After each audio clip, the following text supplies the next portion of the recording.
তৈরি করে দেখাবো চিকেন আলুর নান। দেখতেই পাচ্ছেন কতটা সুন্দর এবং সফট হয়েছে এবং খেতে কিন্তু ভীষণ মজার।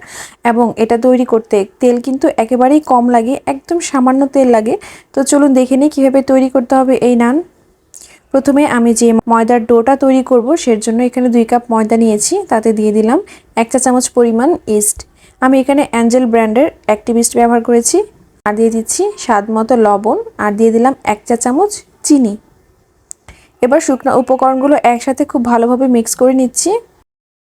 যেহেতু আমি অ্যাক্টিভ ইস্ট ব্যবহার করেছি তাই এখানে আমার আলাদাভাবে ইস্টটাকে অ্যাক্টিভ করার কোনো প্রয়োজন নেই। এবার আমি এখানে পানি অ্যাড করব। তো একটু মাঝখানে এরকমভাবে ফাঁকা করে আমি দিয়ে দিলাম কুসুম গরম পানি। পানিটা অবশ্যই কুসুম গরম পানি হতে হবে, ঠান্ডা পানি দিলে কিন্তু হবে না। তো কুসুম গরম পানি দিয়ে আমি এটাকে ডোটা তৈরি করে নেব। প্রয়োজন মতো পানি দিয়ে আমি ডোটা তৈরি করে নিচ্ছি। হয়ে গেছে। এবার এর মধ্যে আমি দিয়ে দিচ্ছি তেল। আমি এখানে 1 টেবিল চামচ সয়াবিন তেল ব্যবহার করছি। তেলটা দিয়ে আরেকটু সময় নিয়ে প্রায় 1 মিনিটের মতো এটা আরেকটু ময়ান দিয়ে নিব।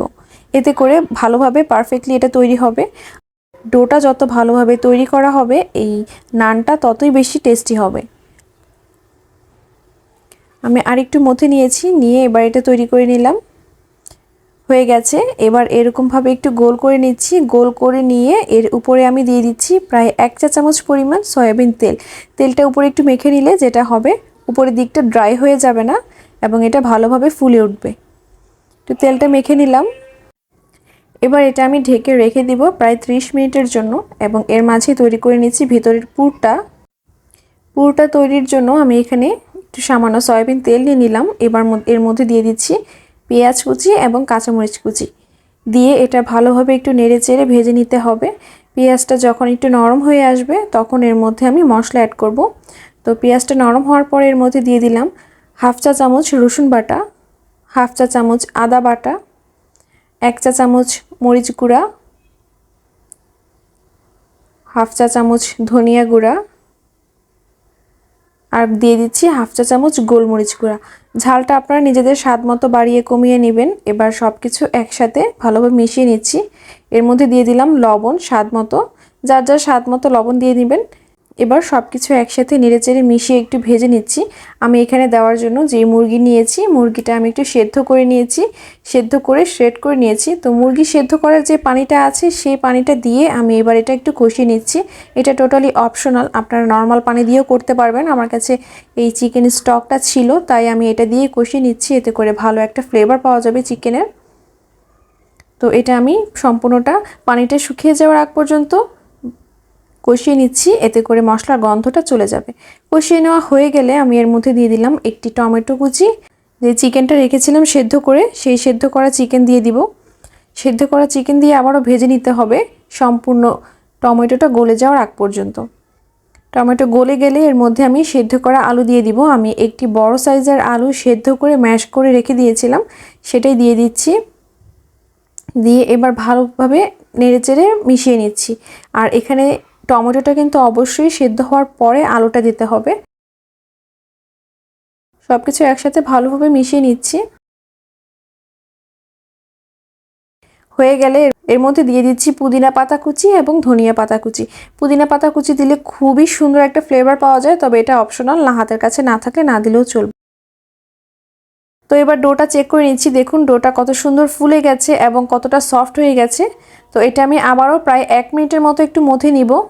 মথে নিয়ে এটা আমি বেলতে চলে যাব। 1 মিনিট পরে এটা আমি একটু কেটে নিচ্ছি, কেটে পিস পিস করে নিচ্ছি। আমি যতটুকু পাতলা রুটি করতে চাই ঠিক ততটুকু পরিমাণে পিস করে নিচ্ছি।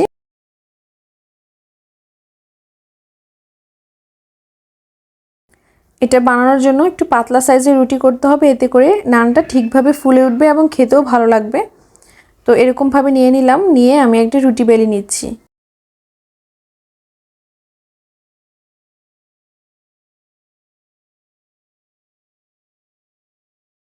আমি এইরকম একটি পাতলা রুটি করেছি। এবার এর মধ্যে আমি যেই পুরটা তৈরি করেছিলাম সেটা ভালোভাবে স্প্রেড করে দিচ্ছি।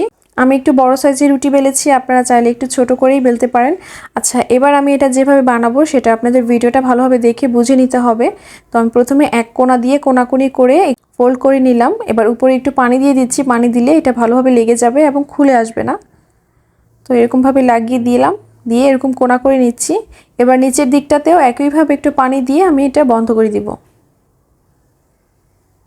ব্যাস তৈরি হয়ে গেছে।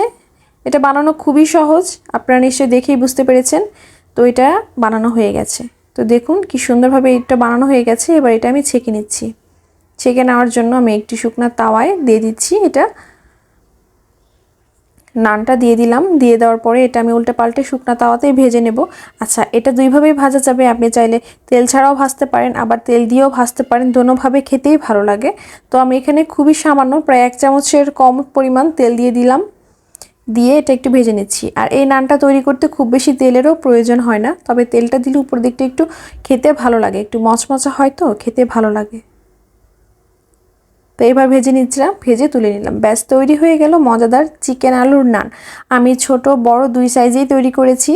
তো আমি একটি ভেঙে দেখাচ্ছি আপনাদের, দেখুন কতটা সুন্দর হয়েছে ভেতরে, একেবারে এতটা টেস্টি। এটা আমি আসলে না বানালে নিজেই বুঝতাম না। আপনারা, আমি বলবো অবশ্যই একবার হলেও এটা বানিয়ে দেখতে। এটা খেতে খুবই মজার এবং বানানো সহজ, দেখতেই পেরেছেন। ব্যাস তৈরি হয়ে গেল মজাদার নান। আপনারা খুব সহজে এটা বাসায় তৈরি করতে পারবেন এবং রেসিপি ভালো লাগলে লাইক, কমেন্ট এবং শেয়ার করতে ভুলবেন না।